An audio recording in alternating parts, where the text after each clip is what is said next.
રોજી રોટી મેળવી પોતાનું ગુજરાન ચલાવતા જગદીશભાઈ કાઠિયાવાડીએ 3300 કિલોમીટર સાયકલ લઈ ચારધામ યાત્રાએ જવા પ્રસ્થાન કર્યું હતું।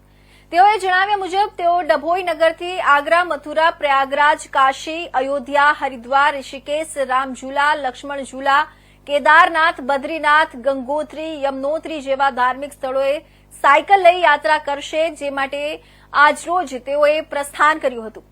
સાથે જ તેઓએ જણાવ્યું હતું કે 1984માં ભગવાન શ્રીરામ તેઓને સાક્ષાત સ્વપ્નમાં આવીને જણાવ્યું હતું કે તું મારી યાત્રા કરજે, જે યાત્રા 1984થી મારે બાકી રહી હતી।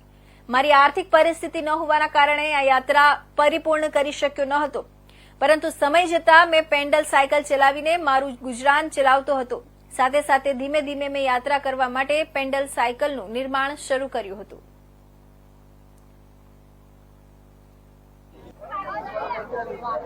આ યાત્રા એમ તૈયાર કરી છે મેં કે ભગવાનનું જ્યારે સપનું આવ્યું હતું ત્યારે મેં સાયકલ બનાવવાની તૈયાર કરી અને 1984માં સપનું આવેલું તો આ મેં નિર્ણય લીધું કે ભગવાનનું મેં યાત્રા સફળ કરીશ અને આ ડભોઈ દ્વારા મેં કે આ યાત્રા તૈયાર કરી એના માટે કે મેં સદાની માટે દુઆ માંગુ છું।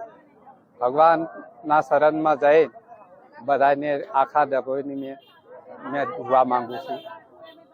તમારો બધાનો આભાર છે અને તેતરી જે મેં યાત્રા તૈયાર કરી એ યાત્રા આજે અયોધ્યાથી માની જેટલા ધામ છે એ બધા જ ધામ ફરવાનો છે।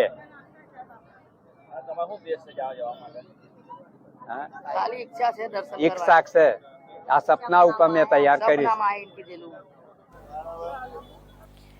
તો આ તરફ